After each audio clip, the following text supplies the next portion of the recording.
Jangan lupa sahabat, like, komen dan subscribe. Tonton video saya sampai habis.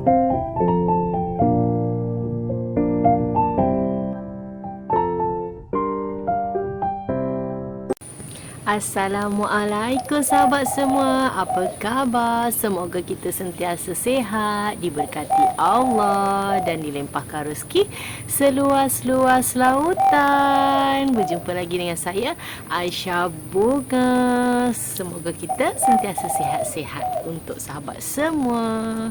Okey, hari ni saya nak share dengan sahabat semua kulat ataupun serangga pada tanah kita. Ada yang kulat baik untuk tanaman, ada yang tak baik untuk tanaman. Okey, saya akan terangkan di sini. Okey, saya akan share dengan sahabat semua sebab kita ada yang tahu, ada yang tak tahu tentang media tanah kita tu.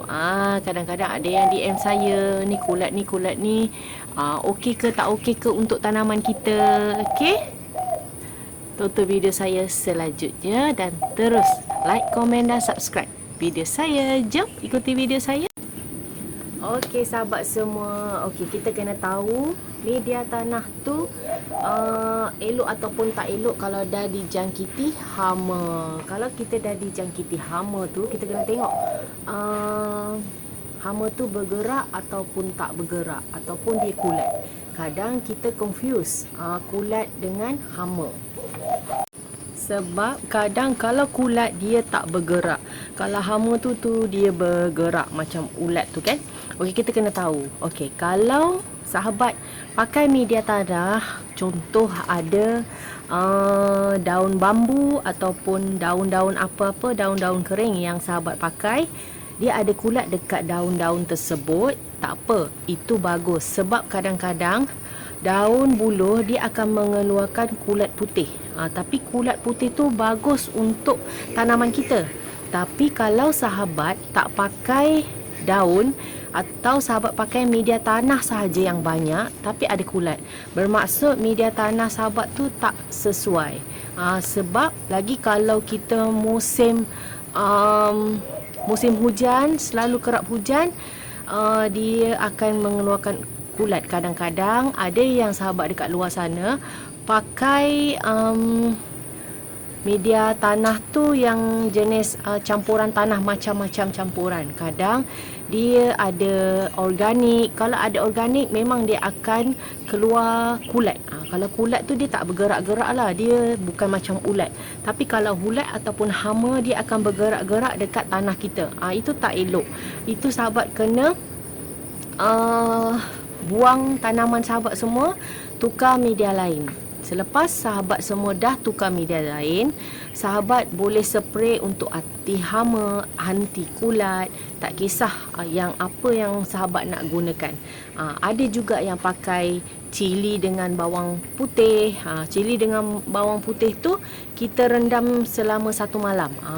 Besoknya tu kita spray dekat tanah yang bermasalah. Pun ada juga kalau yang sahabat semua nak jimat, nak pakai organik macam tu. Tapi sahabat kena tengoklah kulat ataupun hama. Ada macam contoh kalau sahabat semua tak pakai daun-daun kering tapi ada kulat, itu kadang-kadang tengok. Kalau selepas pembajaan pun sahabat akan menjadi kulat juga. Okey, kalau hama tu memang dah tanah tu dah tak elok lah, kena buang, tukar yang baru. Tapi kalau kulat ni dia ada bermacam jenis kulat. Ada yang kulat tak baik, ada yang kulat yang baik. Untuk kulat yang baik ni, kalau ada sahabat-sahabat pakai daun-daun kering, dia akan tumbuh kulat. Lepas tu satu tanah-tanah organik yang sahabat buat sendiri pun akan tumbuh kulat. Ikut pada, sebab bila kulat tu terjadi, dia akan media tanah tu masam-masam. Bila masam dia akan keluar kulat, kulat putih tu. Kalau macam contoh kulat putih tu dia tak melekat dekat tanah, dia melekat dekat akar pokok. Bermaksud itu kulat tak bagus, sebab dia dah makan kita punya akar. Cepat-cepat buang semua tanah. Kalau boleh buang, bakar ataupun terus buang masuk dalam plastik. Jangan dibiarkan lagi tanah tu dekat dengan tanaman kita, sebab dia akan boleh pergi ke tanah ataupun media pokok yang lain. Dia akan mengganggu. Okey, sebab kulat ni kalau macam ada macam contoh sahabat guna, macam contoh ada juga ramai juga yang pakai media tanah yang dah selama ni pakai balik. Kalau sahabat pandai beli macam satu ubat tu untuk kita boleh pakai balik tanah, okey. Tapi kalau sahabat semua guna balik tanah yang lama, okey, campur dengan tanah yang baru, itu mesti akan terjadi kulat tersebut. Sebab media tanah yang lama tu dah tak elok, dah rosak, sahabat tak basmi dia dengan yang cara yang betul, pokok akan rosak. Tapi kalau dah kena serangan dekat akar, memang bahaya. Okey, buang aja akar, tinggalkan sikit akar yang sihat. Okey, cuci bersih. Okey, rendam dengan tak kisahlah sahabat pakai apa-apa untuk anti hama tu, rendam sekejap selama setengah jam, angkat dan boleh tanam dengan media yang baru. Kita kena tahu, kita kena ambil tahu, kita kena belajar tentang tanaman. Kalau saya masih belajar lagi, masih tengok video-video orang yang dah pro, saya tengok yang elok, saya ikutlah. Kadang ada yang menjadi kat kita, kadang ada tak menjadi kat kita. Itu kira nasib ataupun penat tak penat dengan tanaman yang kita dah macam-macam kita dah buat. Tapi kadang-kadang kalau kita sabar, mungkin kita dapat hasilnya yang bagus. Sebab saya pun selalu saya akan kongsi dekat sahabat semua, saya dulu pun tak pandai macam ni, tanaman pun tak akan sihat macam ni. Sebab saya banyak belajar, banyak ambil tahu tentang tanaman, suka tengok video orang, cuba buat, cuba proses. Cuma saya akan ubah sedikit.